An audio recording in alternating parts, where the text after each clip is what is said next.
Okay, so we start with sense organs. सबसे पहले there is a little paragraph given to you that talks about receptors. ठीक है? इतना याद रखो कि this word receptors is something to do with response to stimuli वाला हमने part पढ़ा था ना chemical coordination में. So receptors are special kind of cells that are only present on sense organs. How many sense organs do we have? 5. Eyes, ears, nose, tongue, skin. Yes. तो इनमें ये कुछ स्पेशल काइंड ऑफ सेल्स होते हैं जो बोलते हैं हम receptor cells and they will receive any change in the environment. For example right now I am looking at you all. This is a very classic example of a classroom going on. अगर इसमें किसी का bottle धड़ाम से गिरता है या कुछ हो रहा है तो जैसे ही बॉटल गिरता है that is sensed by our ears. Okay, and we quickly immediately move towards that particular place wherein that has happened. Okay, if you among you or somebody raises his hand, are we able to see a change that happened? So who is taking or gazing up that particular change? It is the receptors in the eye. Similarly, receptor in the ears. Bottle wala example. If there is some aroma coming in, some fragrance coming in, there will be the receptor cells in nose, right?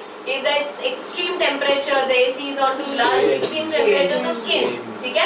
If anybody pinches you or anybody pricks you with a pain, skin again. And the last one is you eat something and the taste is understood by the taste buds. The receptor cells that are present on the tongue. ये कुछ receptor cells तुमको दिए हैं blue box में और इनका नाम दिया है उस नाम से तुमको पता होना चाहिए. Okay? Without looking in your textbook, look at me. If I say thermoreceptor, what do you understand? Thermo. Skin नहीं. Thermoreceptor is related to skin. Temperature का इधर उधर होना स्किन को पता चलता है. तुमको ठंडी लग रहा है या तुमको गर्मी लग रहा है ये तुम्हारा स्किन तुमको बताता है. Mechanoreceptor, what is it related to? Which sense organ? Don't look. Skin, mechano and thermal. I mean mechano and thermoreceptor. Easy. दूसरा कौन सा रिसेप्टर दिया? Phonoreceptor. Eye. Excellent. Ear. Photo eye. और दूसरा कोई? केमो किसको होगा? टंग एंड नोज भी और टंग भी. Easy. You understand this? These are just receptor name given to you. This is hardly asked in your board exam, but just because I have mentioned it, शायद एक आध मैं पूछ सकती हूँ मेरे test. Okay? Who was that? Okay. Next up, we go to two sense organs. तुम्हारे scope of syllabus में सिर्फ दो sense organs हमको पढ़ना है, that is eye and ear. Okay? So starting with eye, you should know what are the parts of eye. Externally अगर eye को देखो तो ये this is the eyeball. Okay? We are just able to see one fourth part of your eyeball. ये पूरा का पूरा एक sphere है ऐसा. तुम कौन सा part देख पा रहे हो? सिर्फ इतना. Correct? The eyes are so located into a deep socket like. These are called as orbits. अगर तुमने skeleton देखा होगा तो यहाँ पे खड्डा सा होता है, right? अगर तुम feel करोगे तो यहाँ पे तुमको bone दिखेगा, यहाँ तुमको bone दिखेगा, right? You can encircle like this. So these are called as the orbits or the deep sockets in which the eyeballs are located, inserted. The eyeball is just not hanging up there. It is held by 6 muscles. So if the eyeball is like this, ये सोचो ये eyeball है, तो there are 6 muscles that are holding it like this from inside. और क्योंकि 6 muscles है तो तुम अगर मैं सामने देख रही हूँ और अगर मुझे यहाँ देखना तो मैं ऐसे देखूंगी, ऐसे देखूंगी. So this is moving like this. Do you understand how many muscles? 6. Okay. eyeball is held in position by 6 muscles. I have 5 fingers. You will imagine 6 muscles. Okay. Next up we have is read this. Eyelids. The upper and the lower movable Eyelids. Eyelids. Eyelids. If I talk about eyeball अलग है, eyelid अलग है, दोनों साथ में नहीं, same नहीं है. Eyelid is just a covering. So we have an upper lid, we have a lower lid. Lower lid is not movable. Upper lid is movable. So the time you blink, the moment you keep on blinking, that eyelid is moving. Okay? Eyelid का main काम है protection करना. And also तुमको ये समझ में आना चाहिए कि जब हम थोड़ा सा आगे बढ़ेंगे तो तुमको पता चलेगा there is secretion, tears that are secreted. अब tears का मतलब सिर्फ रोना नहीं है. Okay, tears का जो secretion है that is all the time secreted and that makes a film about the eyeball. तो जब तुम blink करते हो ना तो वो जो secretion है वो spread हो जाता है. I'll give you an example to understand this. Take a slide, put a drop of water, and when you cover it with a cover slip or another slide, it spreads. Similarly, जो secretion आता रहता है ना अपनी आंखों पे, तो when you blink, what you do is when you are blinking, that particular जो droplet होगा या जो secretion होगा वो evenly तुम्हारे आंखों पे एक film बना देगा, and that's the reason you don't suffer from dryness. In case if you suffer from dryness, then you will have to have those drops. Okay, so eyelids तुमको समझना चाहिए, upper, lower, upper is movable. Also on the margin of the eyelids you will be able to see the eyelashes. The eyelashes are naturally curved. It's like this. Okay, if you have a closer look of yourself into the mirror, you will be able to see that the eyelashes are curved this way, and that is also to ward off any particle or any of the droplet of sweat that trickles down. Okay, so naturally protection के लिए eyelashes भी है, naturally curved. Okay, उसके बाद हम आते हैं किस पे? Eyebrows. Eyebrows is not technically a part of eye because it's right here, है ना? ऊपर है, आंखों से तो कितनी ऊपर है, पर eyebrows तुमको पता होना चाहिए कि it is here, it is making up the, oh my god, it is onto the ridge, the ending, this ridge portion दिख रहा है, यहाँ से ऐसे खत्म हो रहा है और फिर एक eyebrow शुरू हो रहा है तुम्हारा. Again, this is not a part of eye, but just because we are talking around the eye, this also comes in picture. This also helps in preventing any drops of perspiration going into your eye. As simple as that, अगर पानी ऐसे करके ऐसे डालेंगे तो यहाँ तक पानी आएगा, उसके बाद कहाँ आएगा पानी? सीधा यहाँ पे. Are you able to see that this is located a little on deeper side? No. Right? So if there is any perspiration coming in, it comes till here and then it falls onto this line of cheek. तो ये भी prevention के लिए काम करते हैं. हमारे मुख में भी ये लिखा है कि स्वेटिंग अगर होगा तो वो ड्रॉप्स तुम्हारी आंखों में ना जाए, इसके लिए आई ड्रॉप्स. और आईब्राउज नहीं होते तो हम दिखते भी अजीब से. So it also adds to the facial features of yours. Next up, we have this tear glands. Okay, tear gland is an exocrine or an endocrine gland? Exo. Exo? Sure? How do you say it's an exocrine gland? Because It has ducts. Now where are the tear glands situated? There is two things. One is tear gland and one is tear sac. Okay? The tear glands are located on the outer side. On the outer margin बोल सकते हो, outer side. Can you see this portion? यहाँ पे तुम्हारा tear gland होता है, ऐसा. ठीक है? Tear gland यहाँ है. तुम्हारा eye का visible part यहाँ है. ठीक है? So target organ is this. इसका secretion यहाँ से यहाँ तक कौन लेके आता है? There are ducts. Are you able to see in the diagram? There are little lines given to you.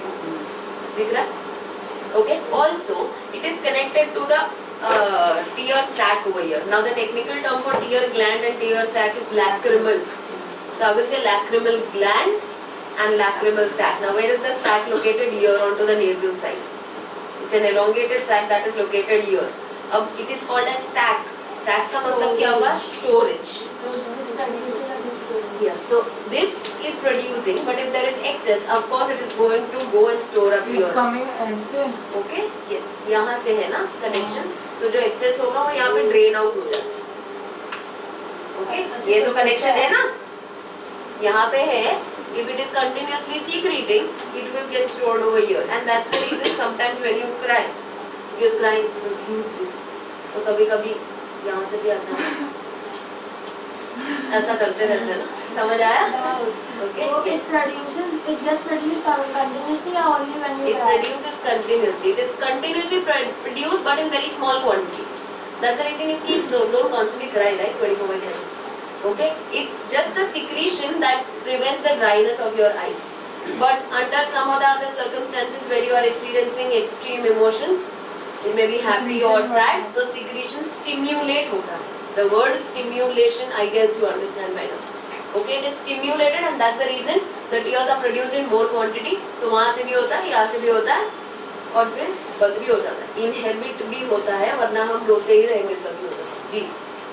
Ma'am कभी-कभी ऐसे होता है ना कि बहुत टाइम ऐसे लैपटॉप वगैरह देखते हैं तो ऐसा ड्रॉप गिरता है. हाँ, क्योंकि या तो तुम्हारा आई स्ट्रेन हो रहा है. For example, if you are looking continuously to a screen or you are into movie theater या ऐसा कुछ होता है ना, तो तुम एक तक से देख ही रहे हो तो तुम्हारे आईज में स्ट्रेन होता है, तुम्हारा आईज ड्राई हो जाता है. और वो ड्राइनेस जो हुआ है आई में, वो एक इम्पल्स सेंड करता है ब्रेन को, इसकी वजह से वो स्टिमुलेट होगा एक side, and that's the reason you might see थोड़ा एक्सेसिव पानी वानी आती है. समझ आया? इवन व्हेन यू हाँ जी, नो ब्लिंक चैलेंज हाँ होता है ना, कभी भी तुम्हारा आई स्ट्रेन हुआ तो next even if there is a particle that goes into your eye, to wash it out, that is stimulated. That's the reason you might just you know, there's a little drop that's moving out of your one eye only, या दोनों आँख से आता है, okay?